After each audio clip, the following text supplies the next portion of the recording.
Hey y'all, welcome to the Clock Tower. I'm Colton, here with Brandon. The third day of the second round of the Weiss Schwarz Invitationals was today. Just the one game. We got a stream for it, and there's a lot to talk about, so we will get right to it. Riaz and Sven in the SAO not mirror match. Riaz playing Alicization, Sven playing the old last shot build. Riaz took this one 2-1, but definitely a lot of interesting things to talk about in this one. Absolutely. Instead of looking at the games individually, we want to kind of look at more big picture of these ones, mainly because the games were very similar in how they played out.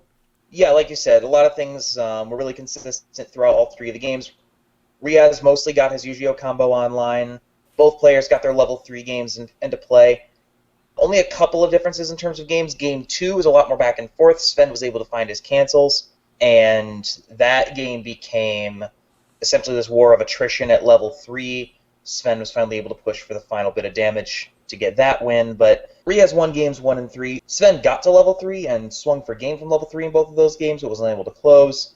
Riaz was able to finish on the return, and that was probably the main difference between the two decks, is that Riaz was able to close more effectively than Sven. But in terms of cards, Brandon, there were a couple of key pieces that really made a difference. Yeah, absolutely. For Riaz, one of the cards that really stood out was Demonic Swordgram.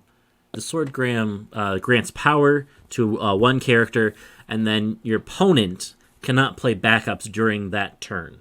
So when you're on offense, you don't have to worry about your opponent having a backup in hand. They can no longer play it. And this actually came into effect really well in the last game that they played. Sven definitely was trying to play the counter, and because Riaz had played Swordgram, he was unable to, and so he took the damage for the loss there. On the other side, Sven has a really good card to help defensively with Full of Vigor Yui, which allows you to just scry one once you've taken damage. So because Riaz has, in the end game, several instances of damage, Sven is able to scry after each instance to be able to help force the climaxes to the top.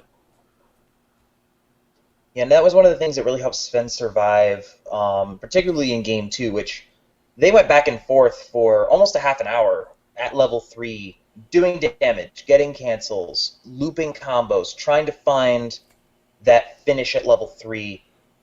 Single card cancels making the difference. So when you're in a situation where both players are well compressed and both are swinging for, as you said, high instances of damage, that 3-2 Yui does make a huge difference in terms of preventing damage from sticking. So yeah, but Riaz took this one 2-1, winning games 1 and 3. Honestly, I don't know what this game tells us about which of these decks is better. I think it definitely demonstrates that Alicization is certainly at least viable in the meta on its own 2 feet.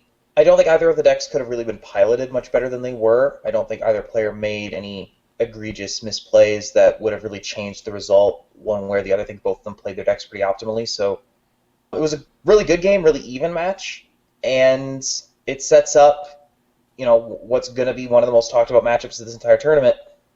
Riaz taking on Ryan Wibberley again in a rematch of the World semifinal from last year, where Wibberley took that game loss. His redemption arc starts now. Riaz is the protagonist. Wibberley is his great rival on his redemption arc. Goku and Vegeta in the top 8. That is going to be some must-see TV. Absolutely. And I think that it's going to be a good matchup. And realistically, being our first matchup of the third round that's been confirmed, I think only sparks interest in the next round as well.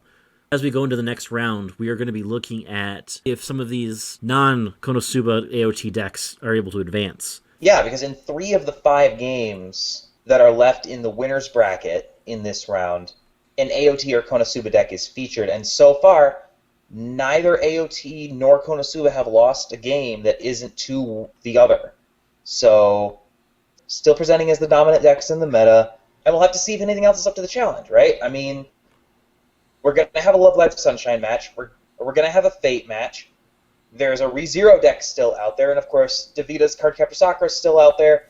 So we'll see if any of these other decks can, go toe-to-toe with one of these top 2 and beat them in a head-to-head matchup.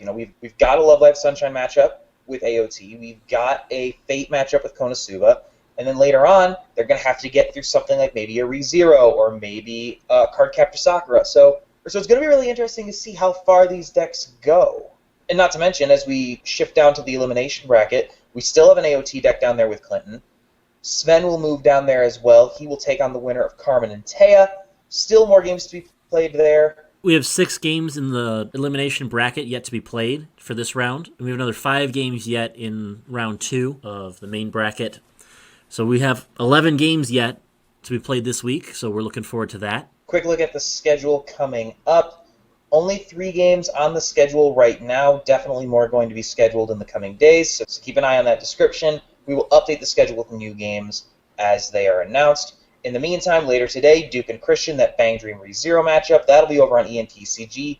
Interesting winners bracket matchup. These 2 decks, the last representatives of their respective sets in the winners bracket as of right now, both trying to stake a claim in the top 8. Again, ENTCG at 3 o'clock p.m. Eastern today. Tomorrow at 2 o'clock p.m. Eastern, Adrian and his Review Starlight list taking on Matt with Goblin Slayer Priestess. Both of those decks fighting for survival in the elimination bracket. That's at 2 o'clock Eastern on Friday. And then back up in the winners bracket, Brandon and his Konosuba list taking on Matt with Fate, 8 a.m. Eastern on Saturday over on Strictly Broken. So still a lot more games coming up this week. Again, check the doobly-doo. There will be schedule updates there as we get them. Check back with us again tomorrow. Until then, please like, share, comment, and subscribe, and have a good one. We'll see you next time.